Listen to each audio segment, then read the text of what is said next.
Hey guys, welcome back to the Joe Silverback Show. I'm your host, Joe Bunton, and this is another video on nature and technology, nature versus technology, technology versus nature, nature and technology, learning as a human being to become more in balance between the two.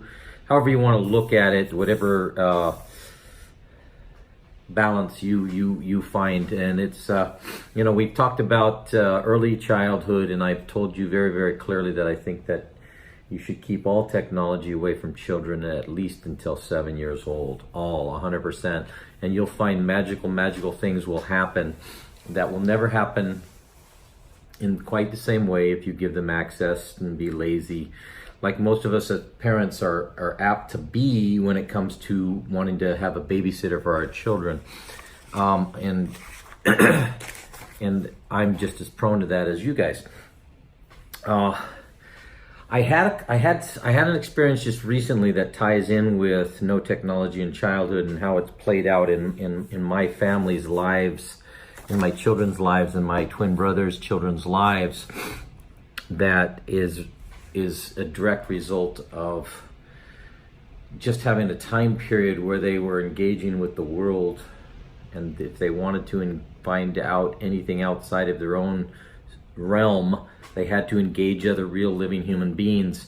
And now what I've told you about is people from 18 to 50 are talking to me about going back now and putting into practice journal writing and connecting with their thoughts through nature to get away from technology, and this processing of the magic of engaging in conversation with human beings, real life human beings.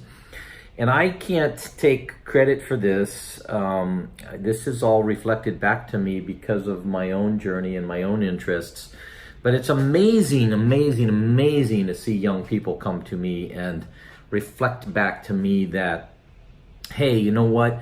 I now am putting on my calendar that I need to learn the art of communication, and I need to learn the art of going up and engaging in human conversation, because I am missing something without it.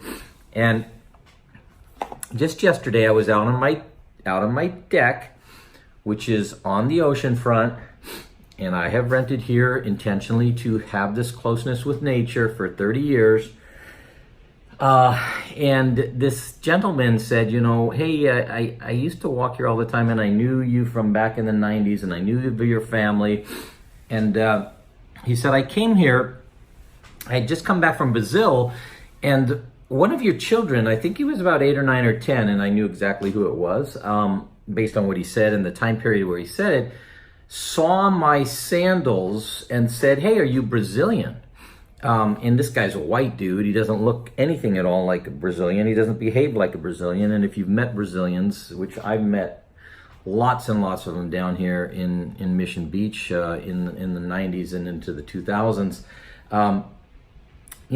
they all have their body language and patterns and all of that. And then they have their, blending of culture and ethnicity, etc. So what was interesting about this for this man was that in 2019, he stopped by to tell me a story that he remembered. But he also told me a story about what he is just starting to do. And here again was where intention is put out in the universe and it's reflected back. Intention meaning that I'm constantly running into people like him who are interested in the process of writing as an interpersonal journey and experience. And they're coming to me at ages from, like I said, 18 to 55. And this guy was probably about 48 years old. And he wanted to tell me he had no idea that I was a writer. He had no idea that I had, been working on exactly what he was talking about. But he came because he remembered something and had this connection with my family. Well, how does that connection with my family tie in? Well, it ties in because at an early age, my children were very astute and aware of other human beings, because they weren't getting it through here, they weren't getting it through TV, they weren't getting it through computer, so they had to get it from person to person, real human communication, and so they would engage people. Okay, so fast forward, and this 24-year-old guy is having a conversation with me, and he's one of the gentlemen that I've been talking to you guys about, who has been journaling on a daily basis now for 60 days. Maybe it's now going on 70 days. So he's reading 10 pages in the morning and journaling. This is all maximum amount of half an hour of his time. Then after work, he's reading 10 pages and journaling. And he's doing it anywhere where there's some nature around. He's making sure he's outdoors. So it could be even just in his backyard where there's a patch of grass. Sometimes it's in the community park. Sometimes it's at the coastline, wherever he can go. And magical things are happening, which happen to all of us when we actually read a little bit, and we actually intentionally read works of fiction and nonfiction that will stimulate our own creative thinking and will stimulate our own rational, intellectual developmental minds. So on a weekly basis, this guy checks in with me and just wants to share. Sometimes he emails me, sometimes he texts me, sometimes he calls me.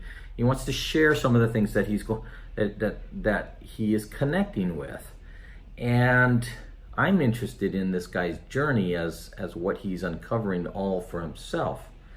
I at this stage, I try to just stand back until he shares something with me. If he shares something, so recently he shared something with me about his experience, because again, remember, he's 24 now. He's been saturated with technology for 7 years, and he is coming to identify that his life has become very superficial, and he can't have meaningful conversations with people his own age, because they're all just about saying, yeah, I saw that on your page. I saw that over here. You don't have to talk to me because I saw it on your technological page. I saw it on your profile. I saw it, da, da, da, da, da. So he's divorced himself from that. In an explosion, a flowering, a tree growing experience, roots are reaching deep in both directions in his life. And he's coming to self-discovery.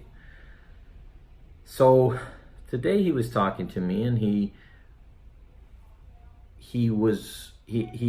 asked me, because I'm down in San Diego, and he says, do you happen to know this psychologist that's pretty well known at the university nearby you, and she's done quite a little extensive research on the effects and the damaging effects of too much technology and too much connection. And whoever he's reading right now is talking about the psychologist, but is also talking to him about Henry David Thoreau. Okay, reel it in, Henry David Thoreau. Now, this guy doesn't know anything about my history with literature, nor does he know anything about my connection to transcendentalism and to Thoreau and Emerson and Whitman and that period of time, but those guys are huge influences in my life, starting all the way back in junior high school, through high school, into university. Henry David Thoreau, Walden Pond. Thoreau became very, very famous for living I don't know how many miles outside of town in New England, and he lived, in the countryside. Now, what this gentleman got attuned to right away is that Thoreau, unlike what most people think of him, understood his human need for socialization and social contact, and he went into town regularly, and he had visitors from town regularly to him because he was aware of his social animal needs. What Thoreau showed us through Walden Pond was the magical discovery of the self alone in nature with his own thoughts and with the bustling activity of primitive life, animal life, plant life, rock life, water life, and an ecology of a living world that was vastly different than the human world, and how He needed that in his life, and all the in Walden Pond is a journaling really about his experiences there. So here's a young man at 24 thinking about Walden Pond, thinking about Thoreau, and Thoreau very much spoke about the need human beings have of human companionship. The Silverback principle and the Silverback show posits the same thing, that we definitely need our social connectivity, and we need our partner, whether it's a man or woman.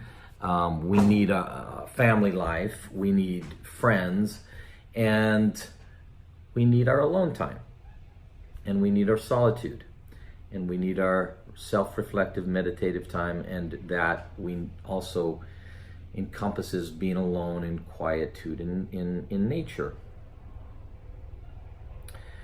So I'm going to give you guys some thoughts beyond the journaling that I like. Number one, I have discussed a little bit about, you know, my mentor and my writing haiku for 5 years. So I would go to the seashore every day. Every day for 3 years, I wrote nothing but haiku. I might have written 20 or 50 in one day, and 20 the next day, and 50 the next day. And I highly, highly encourage everybody to look up what nature haiku is. Look up Matsuo Basho, Zen monk. My memory serves me right, of the 1600s Japanese monk, wandering monk Issa, Basho, and some of the other early monks who I can't say popularized, whose writing was part of a spiritual journey. They were wandering monks. The beauty of haiku is it's very brief. The beauty of brevity is you don't have to be a great writer to write a haiku. The beauty of haiku is that it's very deep, meaning that it's all about capturing the aha moments. You see a whale breach, you see dolphins leaping out of the sky. Yesterday, the pelicans just dropping out of the sky and gliding over the wave as it's breaking. This morning, 2 dolphins just leaping complete somersaults. You know, on and on and on. I don't have to go into all of these experiences, because we've all had them, and we all will continue to have them if we look for them. And looking for them is part of the haiku experience, meaning that we're intentionally going into places of quietude and solitude and paying attention. Secondly, I want you guys to elicit the telepathic empath, okay? The telepathic empath. I want you to think about that. Look that up, telepathic empath. And understand that each one of you have genetically hardwired an ability to connect telepathically to other sentient beings, and start experimenting with that, and tell me your stories and tell me what happens. And the side gaze. Look up peripheral vision and the side gaze. There's something that you can do with your eyes, both the hunter's gaze and the peripheral side gaze that's developed, and it ties in with establishing a broader consciousness and a broader awareness.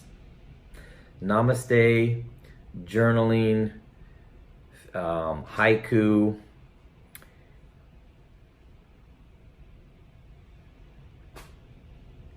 and telepathy, identifying your consciousness with other sentient beings. Could be you're alone in the canyon like I was the other day, and you see this red-shouldered hawk circling above, and you understand that this hawk is there to communicate something to you. It could be that the hummingbird comes to you and it's giving you a message, like my mother and my twin brother and my wife give me through the hummingbird. There's lots and lots. It could be the heron who waits for me at the entrance of San Clemente Canyon and greets me for every day for 8 months and seems to be my protector guardian. Okay, send me your stories, send me your thoughts, your comments. All of this is about all of us sharing in an ecological, human, other sentient being consciousness, so that our experience can be richer and more rewarding and less harmful and more beautiful. Namaste.